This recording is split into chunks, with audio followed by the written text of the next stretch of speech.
Тема наредниве минути за кое што во неколку наврати изборуваме во Македонија. Наутро, презентирајќи ги температурите, имаме некарактеристични годишни времења, метеоролошки појави кои што се несвојствени за местата и областите каде што се јавуваат. Од друга страна, дефицит на метеоролози, стручни лица кои што ќе можат да ни ги објаснат овие појави. Неколку теми кои што утрова ги отвараме со професор Владо Спиридонов, професор на метеорологија на ПМФ. Добро утро и добре ни дојдовте, професоре. Добро утро, благодарам за поканата.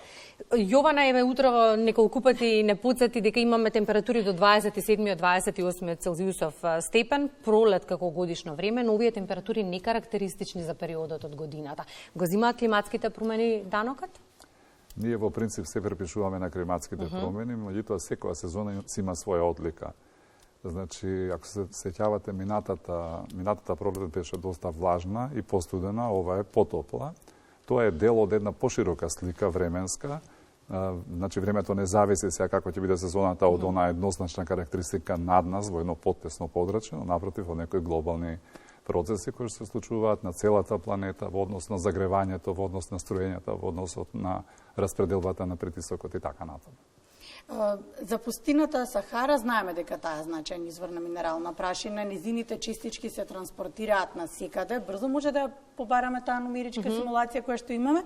И сега, професоре, може да ја погледнеме и вие да ни објасните убаво што се случува, како се подига пустинската прашина и нејзиниот транспорт. Да, од една тема отидовме на друга, меѓутоа се зборува за овој изминатиот секако да. И видовме слики на социјалните медиуми од викендот, возила со прашина, таа ли е таа прашина? Токму така. Да. Значи, тоа е честа појава, се случува посебно во пролетниот период, кога сахарската прашина или песок се крева, постојат такви услови, значи атмосферски, во приземниот слој на атмосферата во Сахара, кој што е извор на такви честички и минерали. Понатаму со тие, значи таа подемна сила, ако имаме вертикални движења, со турбуленцијата и мешањата во атмосферата, се креваат повисоко во атмосферата, односно во средниот слој, некаде во приземниот граничен слој на атмосферата, и со ветровите се носат на поголеми растојанија, значи преку Медитеранот и Европа, такви се траекториите, и се распределуваат, значи, во еден поширок појас. Сега, ако се истите честички, бидејќи трпат одредена еволуција, трансформација, ако има и таков, да речеме, облик на циркулација, шаблон, да има циклонска циркулација, па имаме и врнежи, истите тие честички се влажно депонираат, односно се таложат на земјата и се јавуваат во форма на, ете, вие кој што рековте, може да имаат жолтеникава боја, затоа што содржат различни аеросолни честички, минерали, дури има и тешки метали и така натаму. Алатка на која што сте вие особено горди, а и која во изминатиот период ја покажа својата релевантност во пракса, е НОТАС.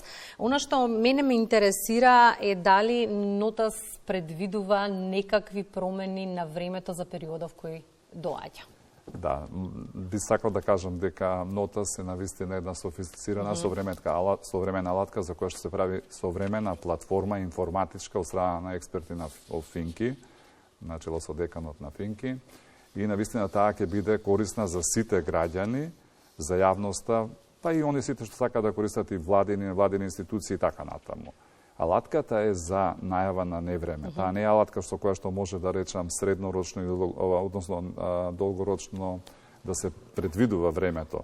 Меѓутоа, алатката може да ги детектира областите каде што потенцијално во текот на 1, 2, 3 дена однапред очекуваме потенцијал да се создаде локална форма, да се развие локална форма на невреме. Што вели НОТАС денеска?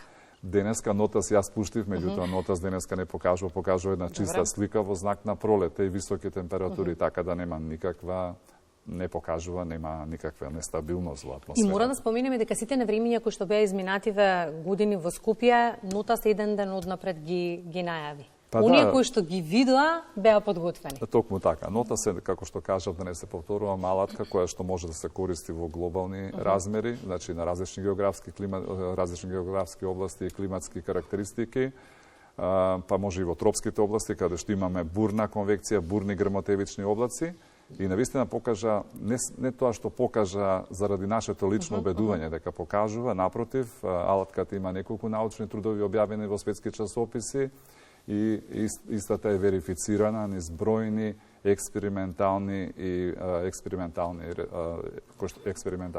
резултати кои што се документирани и така проверени во односот на она што се случувало во реална временска рамка. Се научавме да зборуваме дека се припишуваме на климатските промени како изговор, можеби, некаде оправдано, некаде неоправдано, но ни требаат експерти кои што ќе ни објаснат што ни се случува. Има ли кој да ве наследи? Има ли интерес за метеорологијата? Да, тоа е една тема која што јас прво би сакал да изразам голема благодарност до македонската телевизија, посебно до водителот, значи Христина, затоа што неколку пати, значи, на оваа тема дискутираме и кажуваме дека ситуацијата наскоро во односот на метеорологијата ќе постане загрижувачка, да не речам алармантна.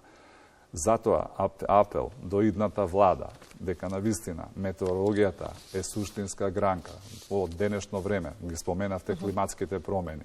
Се повеќе ќе имаме глобално затоплување. Нашата планета е загреана за 1,1 степен. Средната просечна температура на планетата е толку. Очекуваме дека се повеќе ќе се интензивираат ваквите слични временски екстреми. Ќе има и грмотевици, ќе имаме и големи деструктивни влијанија на времето.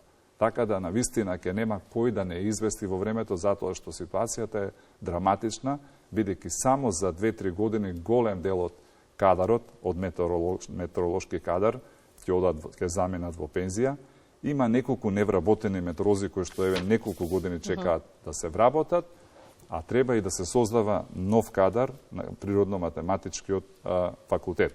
И сакам само што да додадам, ако ми дозволите, дека не може да се замени метеоролог. Например, јас не можам да бидам хирург, нити не можам да бидам лекар, затоа што мојот позив е, значи, метеорологија. Така да и ако мислиме дека некој, значи, само квалификувани, односно малку едуцирани експерти ќе можат да заменат вистински метеоролог, мислам дека тоа нема да биде случај. Затоа треба да работиме во таа насока час поскоро. Но за да се одлучуваат младите за метеорологија, треба да им понудиме нешто, бидејќи веројатно кога се размислува за професијата, прво се размислува што и каде би работел, колку би заработувал и дали би можел да живеам од кои се бенефитите. Так.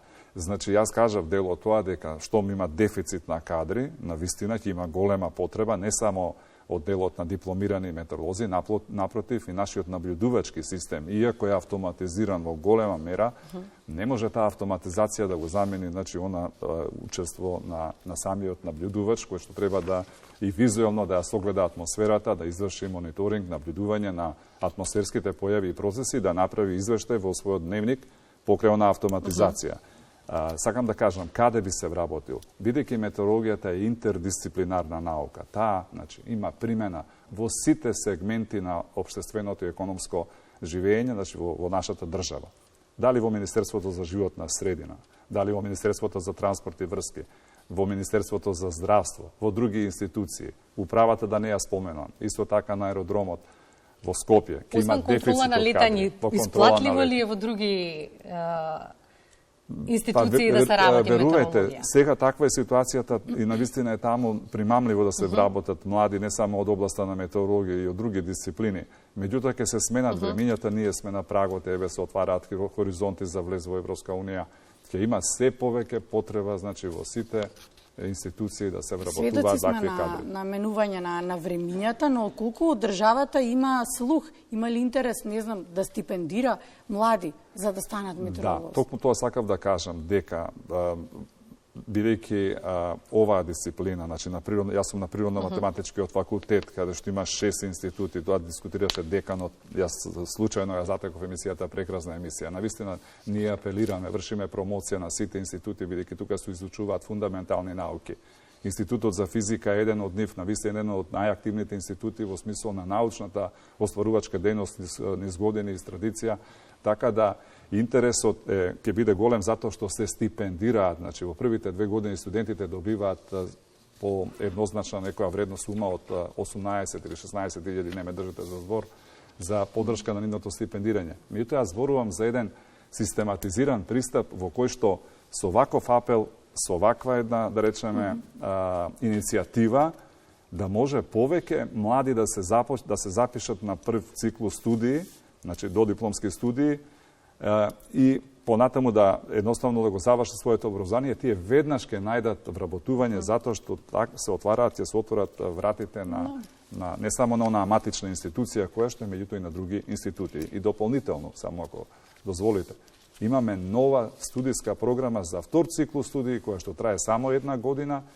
и многу е флексибилна, може да се запишат, значи, високообразовни кадри, само не од социјалните науки, и тие за 2 семестри со магистарска работа да станат магистри по физика на атмосфера, односно метеорологија, со наши ресурси и професори кои што ќе бидат, значи, инволвирани во таа програма. Се чини во идеално време да отвараме темата, бидејќи голем дел од матурантите размислуваат каде би се запишале, па еве можност да слушнат кои се бенефитите од студирањето метеорологија. Сосема на крај, професоре, споменавте, минатата пролет беше влажна со пониски температури, ова сува со повисоки. Каква ќе ни биде пролетта на долг рок? Да. Значи, јас ретко доаѓам неспремен на Тоа го емисија, знаеме. во смислу што, ето, вака, значи, има материјали кои што може да се, односно податоци, модели, симулации и така натаму, кои што може да се проверат и според овие први сигнали. Може би уште една недела ќе не држи вакво време со температури уште повисоки, за нијанс уште повисоки во претходниот период. Значи, овој март е навистина, односно почетокот на, се извинувам, на април, ќе биде со повисоки температури и посуво време. Веќе од 16 април се наговестува попроменливо, нестабилно време, може да има и грмотевици, меѓутоа ќе има некаде и 17 пат на температурите. Значи, благо опаѓање на температурите. Понатаму, ако ме прашувате каква ќе биде пролета, јас верувам дека во наредниот период, па и за време на 1 мај, односно и празникот Великден, повторно ќе имаме, значи нема да има ниски температури, температурите ќе бидат за нијанса потопли, меѓутоа може да ќе има попроменлив период, ќе имаме повлажни процеси во атмосферата. И конечно, ако ме прашувате за летото, јас следев неколку анализи, јас следев и анализата на колегата од директор професор од Белградскиот институт за метеорологија, и тој даде многу убава оценка дека навистина и така се сложува според сите оние модели, дека ќе имаме потопло лето, со температури 0 до 2 степени, значи повисоки од оние просечни. Сега кои се тие просечни, за тоа е задолжена управата да си ги дава тие просеци, они прават тие климатски истражувања и така натаму. Меѓутоа ќе биде во првата фаза, значи мај, јуни, односно мај, јуни и јули, ќе биде потопло, значи потопло период, меѓутоа ќе имаме и нестабилни циклуси, така да треба да внимаваме кога ќе се загрее атмосферата, ќе имаме и такви нестабилни денови кои што може да донесат и доста промени. А додека останатиот дел од летото, бидејќи веќе постепено април, неутрална фаза, веќе од јуни, понатаму влегуваме во феноменот Ланиња. Ланиња значи други некои одлики глобални. Ќе ги објасниме со следно гостување. Следното гостување, само да докажам реченица, ако дозволувате, кога има Ланиња, летниот период, тропската област е доста активна со грмежи, грмотевици, меѓутоа и сезона на ураганите. Така да ова есен ќе имаме повеќе урагани, така да она што е карактеристично за нив, Мексички залив и така натаму, тоа е далеко од нас, меѓутоа сепак има доста такви системи атмосферски кои што ќе даваат и доста. Ништо, професоре, тоа значи чисто ќе се гледаме да ни ги објаснувате еден по еден. За 10 минути мислам дека толку. Да, апсолутно. Толку и повеќе од 10, благодариме, професоре. Благодариме. Благодарам за Ване, Здраво. По овие информации. Јас застанав тука чисто да прашам, но завршивме со Кристина Субаво прашање за пролета, но нормални се овие степени сега 28-29 за ово време?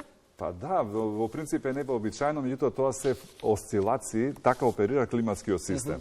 Климатските промени се некоја долгорочна карактеристика, во еден долг временски циклус, меѓутоа внатре во тој циклус, значи имаме вакви сезонски, месечни, меѓумесечни промени кои што осцилираат, и кажав на почетокот од што зависат од некои глобални патерни, односно глобални двигатели, кои што рековме ќе ги објасниме во друга ситуација.